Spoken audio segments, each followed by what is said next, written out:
Olá, meus amigos, Shalom Aleichem, sejam todos bem-vindos mais uma vez ao nosso devocional diário. Existe um ditado que aponta que é nas derrotas que aprendemos a vencer. Então, que tal tirarmos algumas lições sobre um episódio em que Israel foi derrotado? Josué capítulo 7, versículo 2 nos diz: Enviando, pois, Josué de Jericó alguns homens a Ai, que está junto a Bet-aven, ao oriente de Betel, falou-lhes, dizendo: Subi e espiai a terra. Subiram, pois, aqueles homens e espiaram Ai. Depois de derrubar as muralhas e conquistar a grande cidade de Jericó, evidentemente que a confiança do exército de Israel foi nas alturas. Certamente o Eterno estava ao lado deles, e assim conquistariam toda a terra prometida. Foi com esse pensamento que Josué, ainda assim, enviou os espias para a cidade de Ai. Mas, se Deus estava com eles, para que enviar espias? Bom, antes disso, é necessário saber que existem diferentes tipos de batalhas. Há aquelas batalhas de conquista de território. E aí, obviamente, é preciso analisar o território. Como o seu exército vai se armar, quantos soldados serão necessários, quantos mantimentos e por aí vai. Mas há também as guerras de defesa contra o ataque inimigo, e que você está em seu próprio território e tem a obrigação de defendê-lo com todas as suas forças. Aqui vemos Josué enviando espias que, inflados pela confiança positiva, voltaram dizendo que não precisava de grande exército, que nem precisariam cansar o povo. Mas há um detalhe oculto, importante a ser levado em conta. Josué não sabia do pecado de Acã. Provavelmente o exército de Israel seria capaz de vencer a batalha contra a cidade de Ai, como de fato no capítulo 8 veremos que venceu, mas de uma forma diferente.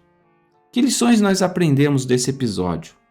Primeiro, com o pecado oculto, interesses escusos, todo o exército sofrerá a derrota. Não vencemos nossas batalhas com mentiras e atitudes erradas. Segundo, o excesso de confiança leva a uma visão errada da realidade. Inicialmente, os espias sugeriram apenas 2 ou 3 mil soldados, e aí foram derrotados. Mas quando o Eterno ordena a guerra, foram enviados 30 mil soldados, uma diferença de 10 vezes mais. Esse é o erro de cálculo dos espias. Terceiro e mais relevante, Deus poderia ajudar o exército de Israel a vencer a guerra, mesmo com apenas 2 mil soldados. Mas isso só ocorreria se eles estivessem agindo de forma adequada, sem pecados. Assim, acontece com a nossa vida. Muitas pessoas pedem oração dizendo que estão passando por uma tribulação, algo difícil, e em boa parte das vezes afirmam não entender a razão de tamanha dificuldade.